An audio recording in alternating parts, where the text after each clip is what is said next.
सम्माननीय सभामुख महोदय, प्रत्येक सङ्कटसँग अवसर जोडिएर आएको हुन्छ।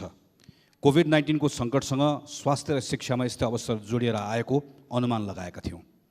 स्वास्थ्यले त निराश बनायो नै, शिक्षाले त्योभन्दा बढी निराश बनाएको छ। शिक्षा मन्त्रालयको तर्फबाट जस्तो बजेट कार्यक्रम प्रस्तुत भएको छ, वास्तवमा यसले सांसदहरूको टिप्पणीको योग्यता र हैसियत पनि राख्दैन। खर्च कटौतीको प्रस्तावमा धेरै बोल्ने मन पनि छैन, किनभने मान्य मन्त्रीज्यू आफै गनगन गर्दै हिँड्नुभएको छ, अर्थमन्त्रीजीले मेरो कुरा सुनिदिनु भएन भनेर। हामीले मान्य मन्त्रीजीलाई भनेर के अर्थ? उहाँ आफै दुःखी हुनुहुन्छ, आफै पीडित हुनुहुन्छ।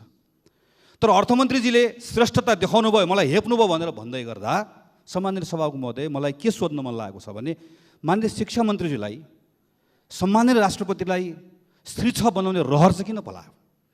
राष्ट्रपति शैक्षिक सुधार कार्यक्रम भनेर राजाले जो बक्सिस मारेको जस्तो राष्ट्रपतिले खुट्टा टेकेको ठाउँमा मन लाग्दै गर्दा पैसा दिन पाउने कार्यक्रम संहिता विरोधी छ, संविधान विरोधी छ, व्यवस्था विरोधी छ। यस्तो कार्यक्रममा गएको वर्ष 5 अरब छुट्याएको ठाउँमा यो वर्ष बढाएर 6 अरब बनाउने। अनि यो कार्यक्रम बनाउँदै गर्दा अहिले पछाडि भन्नु होला हाम्रो कार्यविधि हामीले पनि पढेका छौँ, कसरी बाँडिन्छ हामीलाई पनि थाहा छ। तर यो कार्यक्रम बनाउँदै गर्दा अलिकति याद आएन त्यो इडिसिडीमा बसेका सहजकर्ता, तलब नपाएर बसेका ती विद्यालयका कर्मचारीहरूको याद आएन? वा विश्वविद्यालयका आंशिक प्राध्यापक भोकै बसिरहेको याद आएन? 7000 विद्यालयमा 700 विद्यालयमा मात्र शिक्षकको दरबन्दी पुगेको छ। 57,000 शिक्षक शिक्षा मन्त्रालयको अध्ययनले भन्छ। तिनको बारेमा काम नगर्ने, तर एकजना शिक्षक राख्न नसकेको शिक्षक स्वयंसेवक कार्यक्रममा 1 अरब 50 करोडबाट बढाएर 2 अरब 23 करोड बनाउने। 2 अरब छात्रवृत्तिलाई के लक्ष्य हामीले प्राप्त गऱ्यौँ र यो पटक 3 अरबलाई घटाएर हामीले 2 अरब बनायौँ। सबैभन्दा उद्वेग लाग्दो कुरा सम्माननीय सभामुख महोदय, बजेट हेर्दै गर्दा के लाग्छ भने शिक्षा मन्त्रालयलाई 90 लाख विद्यार्थीहरू विद्यालय गइरहेका छैन भन्ने कुरा थाहा छैन, अत्तोपत्तो छैन। हामीले सुन्यौँ बाहिरबाट कि शिक्षा मन्त्रालयले अहिले एउटा सिकाइ तथा सहजीकरण गर्ने मापदण्ड बनाएको छ, बजेटले चिन्दैन। अनि एउटा ग्लोबल पार्टनरसिप फर एजुकेसन भन्ने छ, त्यसले केही पैसा दिएला भनेर कटौरो थापेर मागेर 90 लाख विद्यार्थीको यो वर्ष चल्छ। सम्माननीय सभामुख महोदय, एसई खारेज गरौँ, केही बोल्ड डिसिजन गरौँ र यो वर्षभरिको विद्यार्थीको व्यवस्थापन गरौँ भनेर लगातार मन्त्रीजीलाई भन्दै गर्दा यही हो बजेट, यही हो कार्यक्रम। त्यसैले यसले हामीलाई थप निराश बनाएको छ।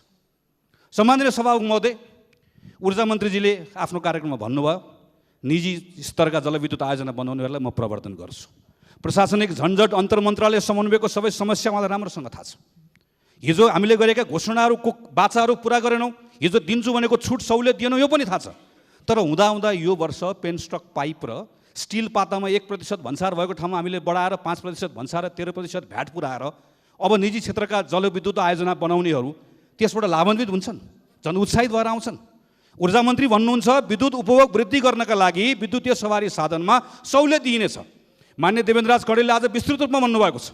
उहाँले बोलिरहँदै गर्दा म सम्झिरहेको छु, यस सदनमा मैले र अरू साथीहरू मिलेर दर्ता गराएको सङ्कल्प प्रस्ताव, जसमा हामीले 2030 सम्म नेपाललाई र 2027 सनसम्म काठमाडौँलाई विद्युतीय सवारीको सहर बनाउने भनेर हामीले भनेको सङ्कल्प प्रस्ताव सम्झन्छु।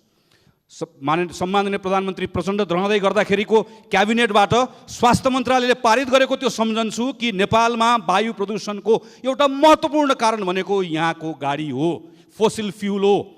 यसका निम्ति हामी त्यो ठाउँमा जानै पर्छ र जनस्वास्थ्यको विषय हो भनेर भनेको सम्झन्छु।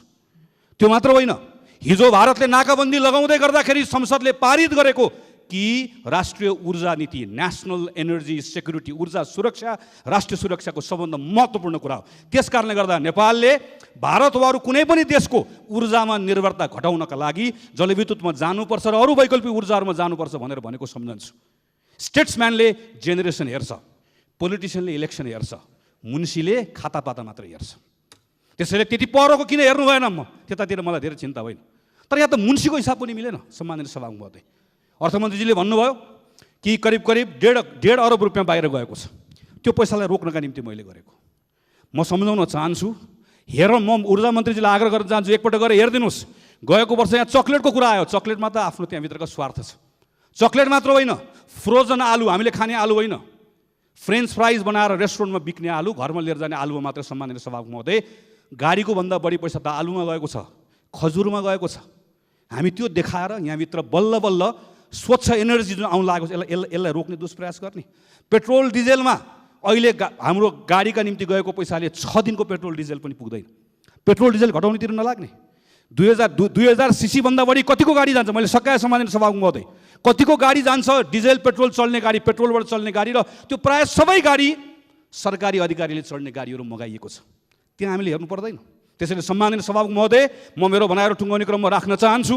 यो सानो विषय होइन, यसमा जाल झेल छल कपट त छँदैछ, त्यसको पनि हिसाब किताब गर्छौँ। तर त्योभन्दा बाहेक अघि चर्चा भयो, नेपाल कम्युनिस्ट पार्टी बोल्नु पर्दैन, घोषणापत्रमा लेखेको होइन, स्वास्थ्य मन्त्रालय बोल्नु पर्दैन, ऊर्जा मन्त्रालय बोल्नु पर्दैन, तपाईँहरू बोल्नु भएन, केही छैन। हामी बोल्छौँ मात्र होइन, हिसाब किताब गर्छौँ। अर्थमन्त्रीजीको एउटा सानो स्वार्थको लागि हाम्रो जनस्वास्थ्यसँग खेलवाड गर्ने, स्वच्छ एनर्जीको हाम्रो यत्रो लामो हामीले चालेको पाइला रोक्ने यो कुनै पनि अधिकार छैन।